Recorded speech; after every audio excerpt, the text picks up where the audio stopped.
Aquí está el famoso caso de, de Pam Reynolds, aquella ama de casa, cantante aficionada, que fue operada con un procedimiento que entonces era totalmente novedoso, ahora ya se hace con mucha más tranquilidad, con mucha más frecuencia, que es el paro cardíaco hipotérmico inducido, es decir, que al paciente se le va bajando la temperatura del cuerpo hasta que se le induce un paro cardíaco, se le para el corazón. ¿Para qué? Pues para hacer algún tipo de cirugía en la que no puedes tener sangre en los vasos. En el caso de esta mujer era un aneurisma cerebral que no podía tener sangre en el cerebro. Esto todavía hace el caso más potente, porque es que le quitaron la sangre del cerebro. Es que no es que tuviese poco riego, no, es que no tenía ni sangre en el cerebro.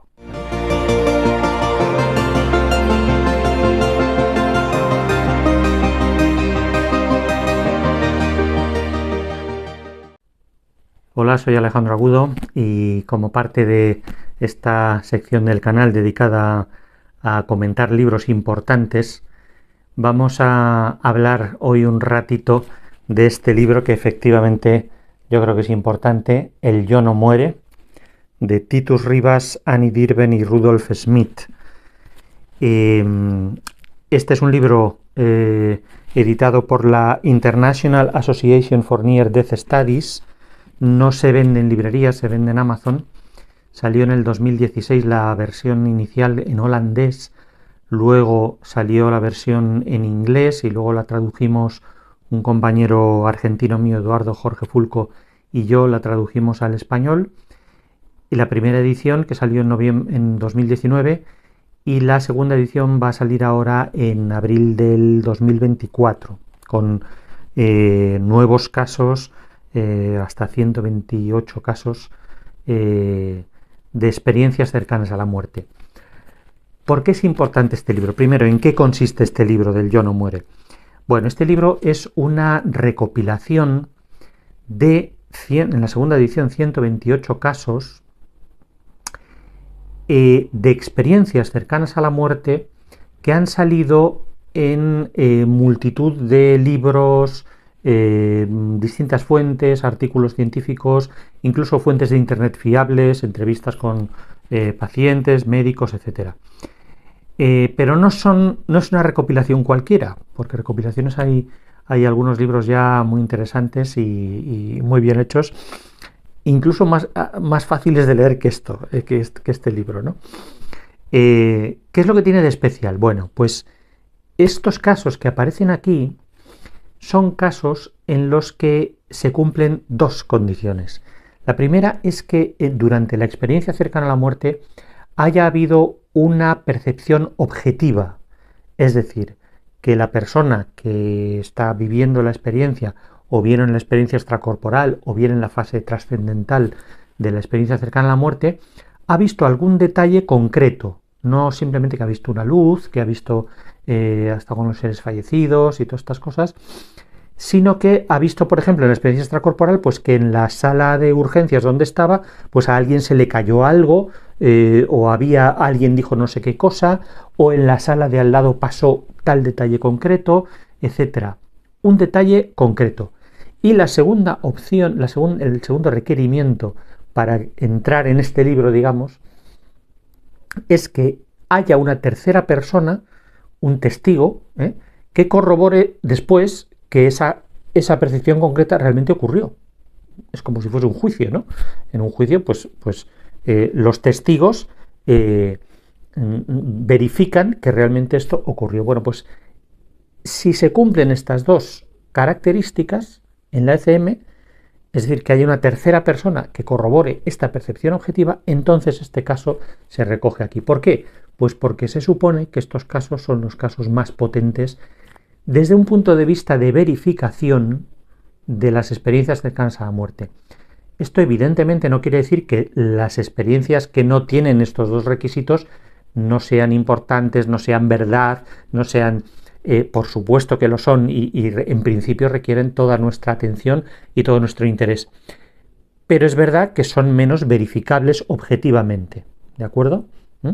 Bueno, estas 128 experiencias son las más verificables objetivamente que se han publicado en las últimas décadas en todos los libros que han tratado este tema, ¿vale? Libros, ya digo, artículos o entrevistas de internet, etcétera.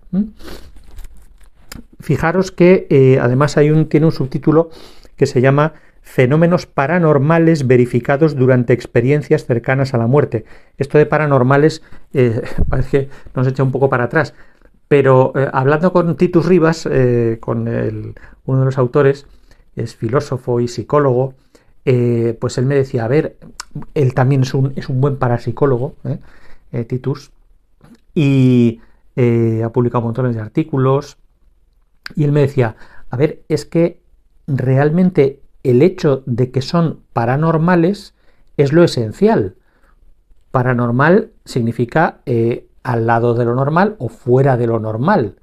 Es decir, fuera, si queréis, de lo sensorial.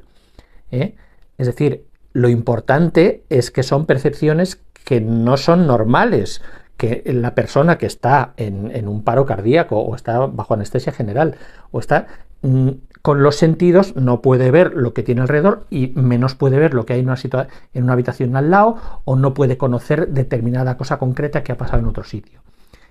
Lo importante es que son paranormales, que no son sensoriales, ¿no? Si queréis, extrasensoriales, ¿no? Efectivamente, y es así, ¿no? ¿Vale? Bueno, ¿qué más? Ya solo con esto, esta recopilación es muy importante. Hay casos muy famosos, los que estáis más metidos en el tema, pues ya conoceréis algunos casos. Hay casos de España, hemos añadido unos cuantos casos. Hay algunos casos que salieron en el libro del doctor Pertierra, La última puerta, un libro extraordinario que también recomiendo desde aquí. Digamos un poco más fácil de leer que este es un libro un poco más de consulta, un poco más, si queréis, académico. Está el famoso caso de la enfermera del doctor Sanz, de Manuel Sanz, que lo conoceréis también. El famoso caso de Pam Reynolds. En fin, los casos más famosos ya son conocidos. Pero una de las buenas cosas de este libro es que todos los casos tienen su referencia, tienen de dónde ha salido este caso, dónde se ha publicado, porque si se quiere investigar, se quieren conocer más sobre un caso concreto, pues siempre se puede acudir al libro al sitio de YouTube o al artículo científico donde ha salido y se puede comprobar, se puede leer más detalles, etc. Esta recopilación de casos no se centra tanto en de cada caso contarlo en toda su extensión, porque para eso ya están contados en estas otras fuentes, sino que se concentra en la parte más verificable de cada caso, ¿de acuerdo? En general, las partes más verificables suelen ser en la experiencia extracorporal, cuando la persona sale de su cuerpo, ve la sala de urgencias, el quirófano, lo que sea, la sala de reanimación, o la ambulancia donde están, o si están fuera de su casa, etcétera. O incluso si la percepción concreta se produce en la fase trascendental, que también los hay, aunque parezca increíble, ahora hablaremos de eso, pues también aparecen aquí, ¿no? Pero el libro hace hincapié en la parte verificable. El resto de la ECM evidentemente no la niega en absoluto, y dice sí, luego pues la persona tuvo... pero esto, digamos que no se dan todos los detalles, sino que bueno, se cita y no se mete a discutir eso, porque no es el objetivo del libro. El objetivo del libro es ver hasta qué punto el caso es verificable o no, y quién lo verificó como tercera persona, ¿no?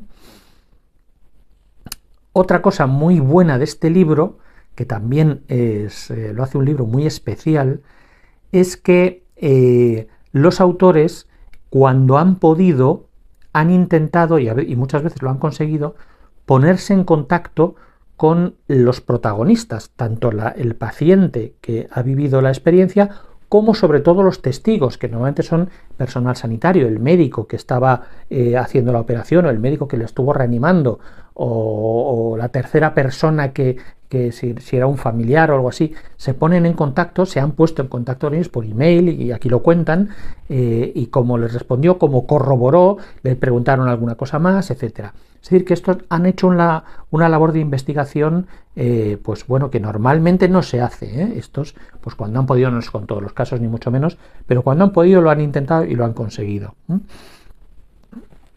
Entonces, como ya solamente con esto, es un libro espectacular, es un libro esencial para todo el que quiera meterse y tener un buen conocimiento del mundo de las experiencias cercanas a la muerte, de los casos más potentes, de los casos más evidentes, más irrebatibles, como el caso de Pam Reynolds famoso, o el caso del doctor Lloyd Rudy, también está aquí. Por ejemplo, en el caso del doctor Lloyd Rudy, el cardiólogo, lo podéis buscar por ahí, está referenciado, es un caso impresionante. El doctor Lloyd Rudy ya murió, pero los autores se han puesto en contacto con el cirujano asistente, un médico italiano llamado el Amado Cataneo, doctor Amado Cataneo, y le preguntaron si todo esto es cierto, y el hombre lo corrobora. Sí, todo lo que cuenta el doctor Rudy fue tal cual, porque él estaba allí en el quirófano con él, ¿no? O sea que, como os digo, es un libro muy importante, porque es muy claro, y presenta los casos más potentes, ¿no? Vamos a ver cómo está organizado, en qué capítulos está organizado, porque tantos casos evidentemente no están puestos uno detrás de otro, sino que están agrupados un poco por temas, ¿no? Y vamos a ver los temas, porque esto también es muy interesante. Como os digo, a lo mejor esto no es un libro para leérselo de pe a pa desde el principio hasta el final de un tirón, porque entonces te da una ECM a ti, o sea, y esto en principio no es muy recomendable, ¿no? Pero el ir poco a poco, el ir consultando, el ir viendo también las reflexiones de los propios autores, que son muy interesantes al final de cada capítulo, que te dicen esto es importante por esto es importante por lo otro, y al final hay un capítulo entero de reflexiones finales, ¿no? Que es muy profundo, se ven, pues un poco, recuerda un poco al capítulo final del grandísimo libro de Ian Stevenson de 20 casos que hacen pensar en la reencarnación.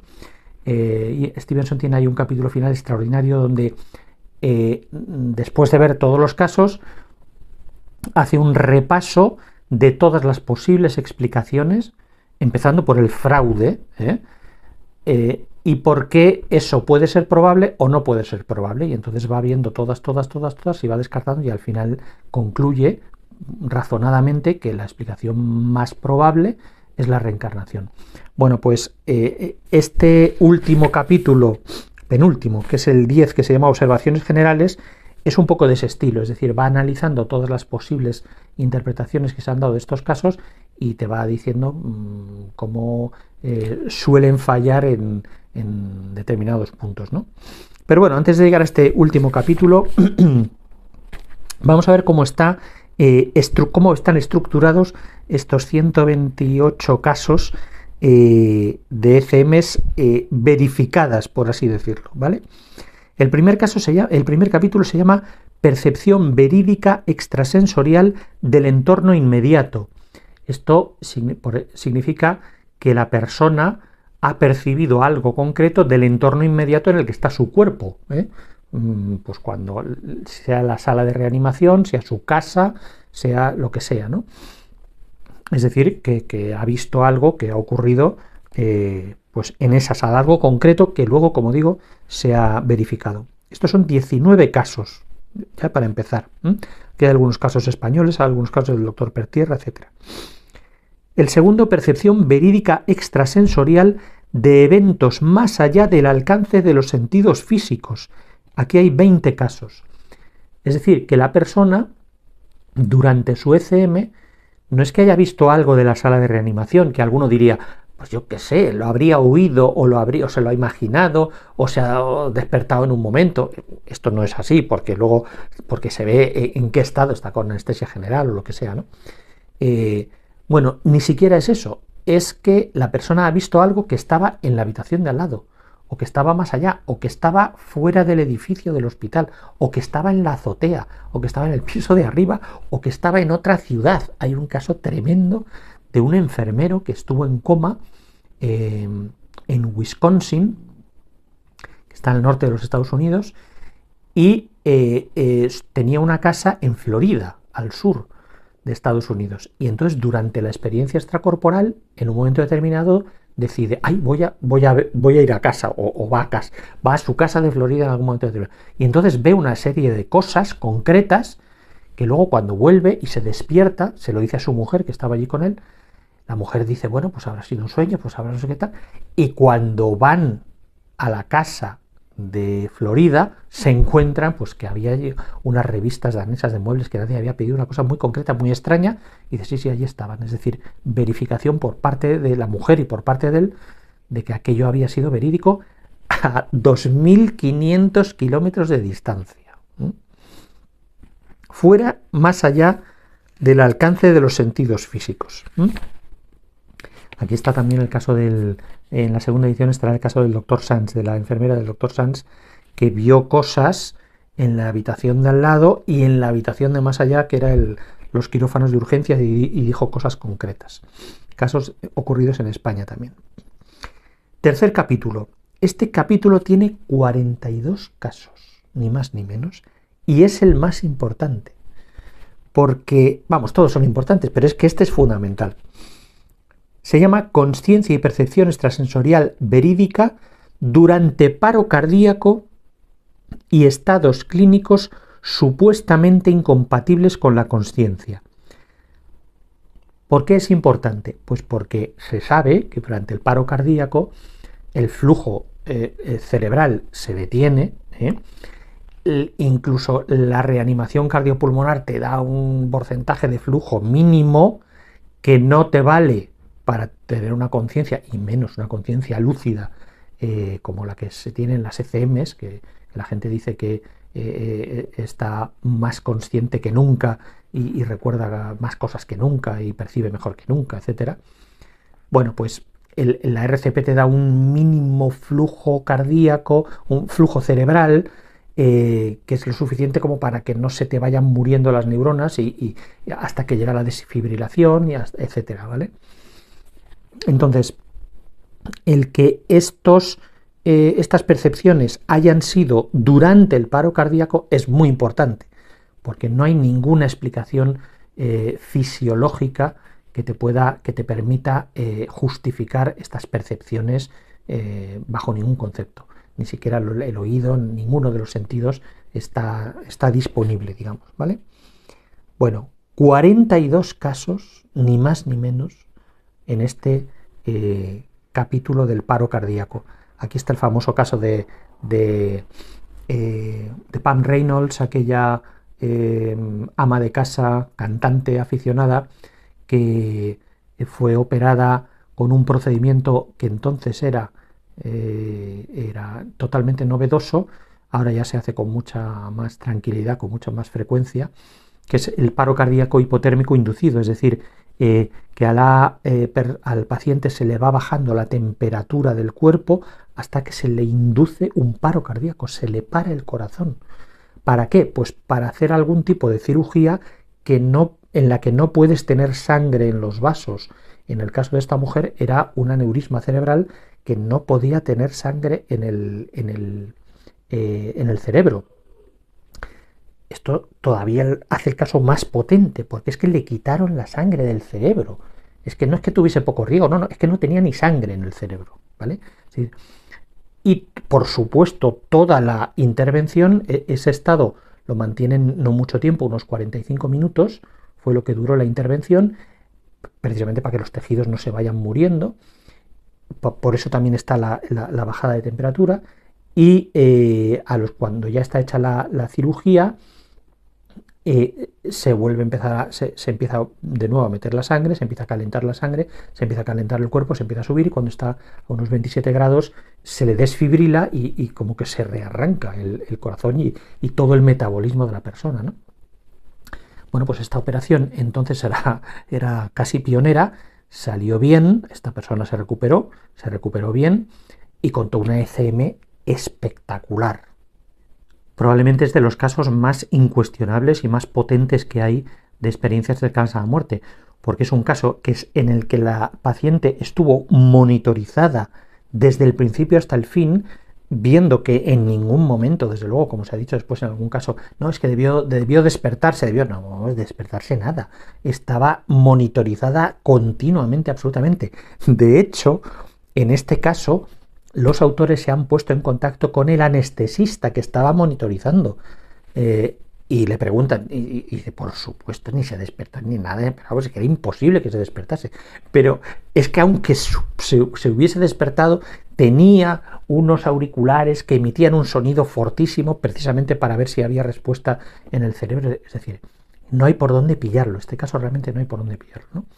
Bueno, pues esta persona tuvo una serie de percepciones, una experiencia extracorporal, dio montones de detalles del material, de las conversaciones que hubo, etcétera, etcétera. Luego tuvo una parte trascendental, vio a seres fallecidos, vio a su tío, que el que le había tocado, le había enseñado a tocar la guitarra de pequeña, luego volvió a tener otra percepción extrasensorial antes de la desfibrilación, etcétera. O sea, es un caso realmente impresionante, ¿no?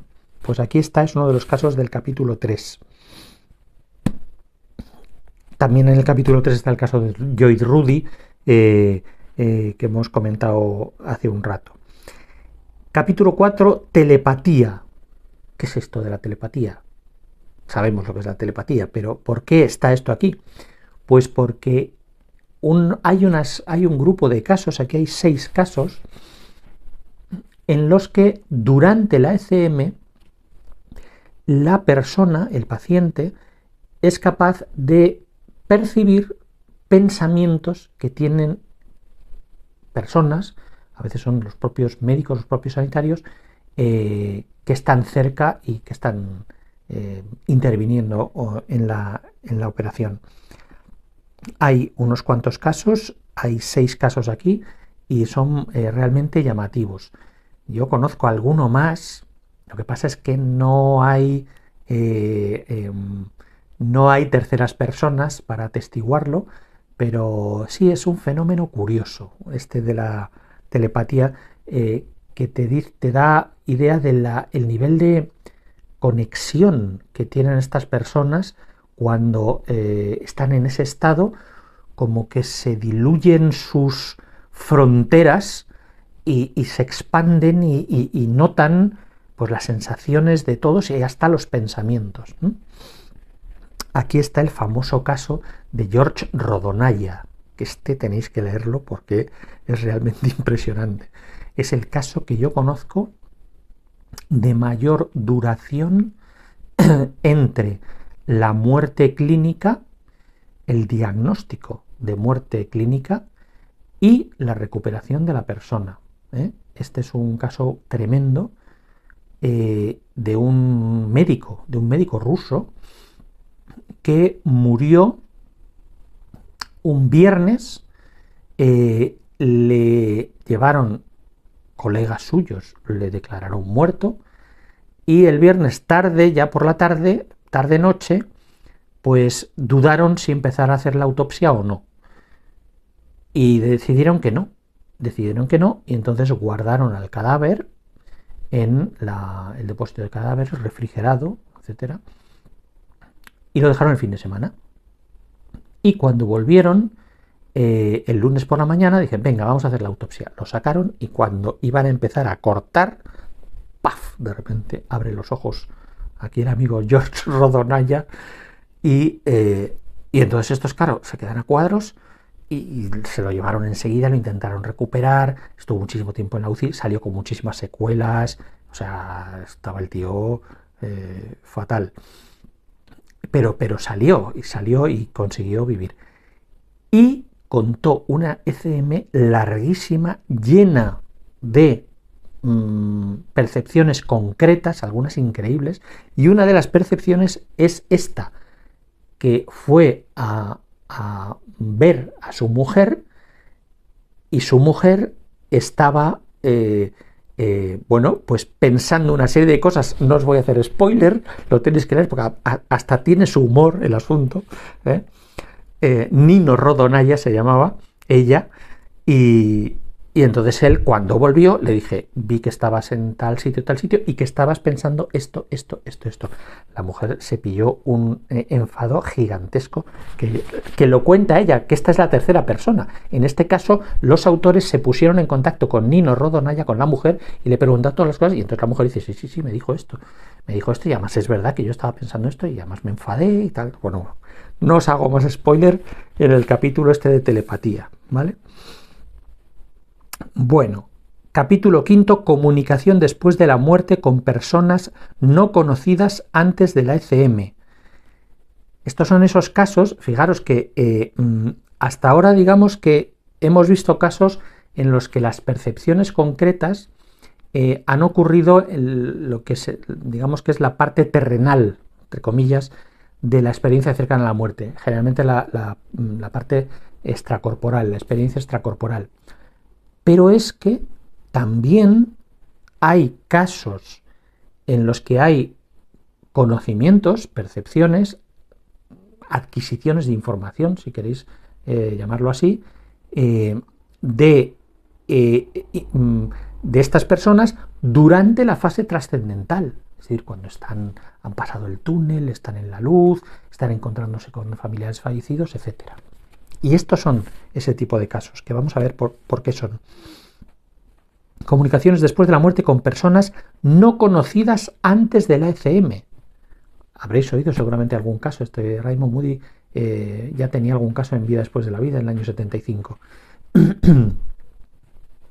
Esto es que la persona, cuando está en la fase trascendental, se encuentra con alguien que no sabe quién es, y tiene un contacto, tiene un intercambio del tipo que sea, de información, etcétera, y a la vuelta cuenta que ha estado con una persona con este aspecto, con esta descripción, y entonces, de alguna forma, en algún momento, esta persona se entera de que esa persona, pues o fue su padre biológico, o fue una hermana biológica que tuvo, o fue alguien que él no conocía antes, el paciente no conocía antes de la ECM, y hay una verificación posterior. Aquí está el famoso caso del neurocirujano de Harvard, Iben Alexander, que escribió luego el libro La prueba del cielo, que tuvo una ECM impresionante a raíz de una meningitis bacteriana en el año 2008, y estuvo al borde de la muerte, estuvo una semana pues casi sin responder a los antibióticos, etc. Y bueno, pues tuvo una experiencia impresionante. Os recomiendo el libro este de La prueba del cielo, que es realmente increíble, de una profundidad brutal. Y ahí él estuvo con una persona que él no conocía y que a la vuelta se enteró de quién era, y ya no os hago más spoiler. 7 casos de estos, de comunicación después de la muerte con personas conocidas. Perdón, con personas no conocidas, 9 casos. El siguiente es comunicación después de la muerte con personas conocidas. Aquí hay 7 casos. ¿Cómo es esto de personas conocidas? Pues aquí generalmente son casos que la persona durante esta fase trascendental se encuentra con alguien que está vivo. ¿Cómo? ¿Cómo puede ser que esté vivo? Sí, pues está vivo. Y entonces la persona vuelve, cuando vuelve, lo dice. Dice, he estado con no sé quién. Y resulta que esta persona, generalmente, o al menos en estos casos, resulta que ha muerto en esos días, o justo los días anteriores, y nadie se ha enterado. Él, desde luego, no se ha enterado, a lo mejor se han enterado los familiares y no se lo han dicho, etcétera, etcétera. Es decir, que él se ha encontrado con esa otra persona en el otro lado, ha estado hablando con ella, etc. Y como ejemplo, os voy a leer para que veáis un poquito el aspecto que tienen estos casos. Os voy a leer uno muy breve de este tipo que es bastante impresionante, de este capítulo. Es el caso 6.4. Según Brad Steiger y Sherry Hansen Steiger, aquí está la referencia del libro donde sale, Children of the Light, tal. El médico K.M. Dale comunicó el caso de Eddie Cuomo, un niño estadounidense de 9 años. Este niño había tenido fiebre alta durante 36 horas bajo la vigilancia de sus padres y el personal médico. A eso de las 3 de la mañana les dijo a sus padres que había estado en el cielo. Había visto a su difunto abuelo Cuomo, así como a la tía Rose y al tío Lorenzo. El padre de Eddie pensó que para el doctor Dale sería violento tener que escuchar aquella historia de Eddie, así que trató de dejar pasar aquello como una especie de sueño alucinatorio. Luego Eddie comentó que también había visto a su hermana de 19 años, Teresa, y que ella había sido la que le había dicho que tenía que regresar. Esto sí que inquietó a su padre, porque justo hacía 2 noches que había hablado con Teresa, que estaba estudiando en una universidad en Vermont. El padre llegó a pedir al doctor que le diera un sedante a Eddie. Más tarde aquella mañana, los padres de Eddie llamaron a la universidad. Descubrieron que justo después de la medianoche de la noche anterior, Teresa había muerto en un accidente de tráfico. Los funcionarios de la universidad habían estado tratando de ponerse en contacto con los padres para informarles, pero no lo consiguieron porque los padres habían pasado la noche en el hospital con su hijo imposibles de localizar. Esto además es un caso importante porque esto se analiza en el capítulo 10 del final de las posibles causas que han atribuido a las experiencias cercanas a la muerte. Una de las posibles causas que se han atribuido es que la gente que está alrededor telepáticamente le pasa información a la persona que ha estado clínicamente muerta o que ha vivido la experiencia cercana a la muerte. Pero es que en este caso tampoco. Es que los que estaban alrededor tampoco sabían que la niña había muerto, ¿no?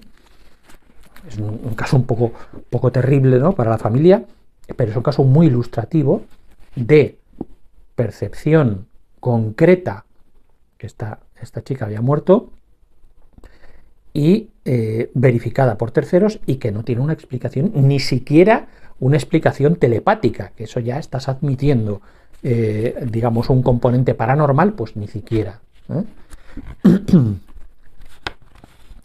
Bien. Capítulo 7. Bueno, de estos de comunicación después de la muerte con personas conocidas, hay 7 casos, como el que os he leído. Uno de ellos el que os he leído. Capítulo 7. Observaciones por parte de terceros de experiencias extracorporales. Esto es muy curioso. Esto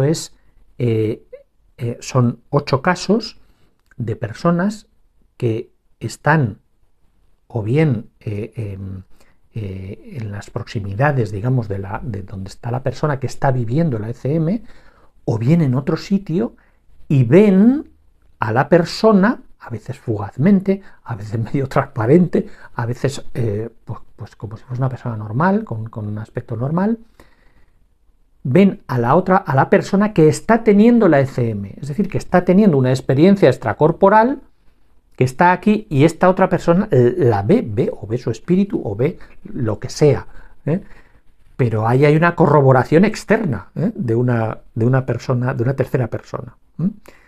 Bueno, estos son 8 casos, ni más ni menos. Capítulo 8, curaciones milagrosas, 11 casos. Estos son casos en los que, digamos, el fenómeno paranormal no siempre son percepciones, sino que son fenómenos paranormales verificados. El fenómeno paranormal verificado es la curación, ¿vale? ¿Y por qué es paranormal? Pues porque no tiene explicación médica ninguna. No es que sea más o que sea menos, no, es que son realmente milagrosas. No tiene explicación médica ninguna. Aquí está, por ejemplo, el famoso caso de Anita Moorjani, que igual lo conoceréis muchos, que escribió un libro precioso que os recomiendo también, se llama Morir para ser yo, traducido al español. Es un libro delicioso porque está escrito con una sencillez y una naturalidad preciosa, ¿no? Cuando habla de toda su vida y luego habla de toda la enfermedad y toda la ECM, que es una ECM impresionante. Bueno, pues este caso es un caso de curación, llámala como la etiqueta es lo de menos, ¿no? Es milagroso, inexplicable, remisión espontánea, como dicen los médicos, es decir, un caso en el que luego se analiza médicamente y dice, no, no. Los médicos que analizaron esto dicen, no, señora, usted tenía que estar muerta. O sea, no hay por dónde pillarlo. Bueno, pues de estos hay 11 casos, uno de ellos español, del doctor Pertierra también. 9. Capítulo 9. Capacidades paranormales después de las experiencias cercanas a la muerte. 5 casos. Aquí el fenómeno paranormal ocurre después de la ECM, es decir, está adquirido. Es decir, la persona que ha tenido la ECM adquiere unas capacidades paranormales después de la ECM, como consecuencia de la ECM, ¿no? A veces es precognición, a veces es telepatía, en fin, pueden ser distintas cosas, ¿no? Bien, esos son los últimos casos, que son los 5 últimos casos. Luego está este capítulo de observaciones generales y luego hay un último capítulo que se llama Cómo los escépticos intentan explicar las experiencias cercanas a la muerte y fracasan.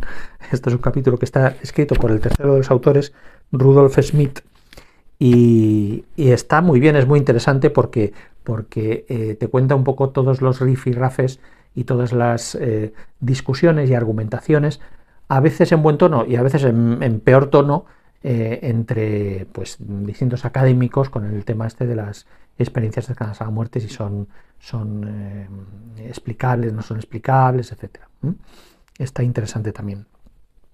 Y al final, pues una serie de apéndices donde se habla de electroencefalogramas, de términos médicos, etc. Luego todas las referencias de todos los casos, son 25 páginas de referencias, ni más ni menos. Eso era en la primera edición, en la segunda seguramente hay más. Y, en fin, alguna cosa más.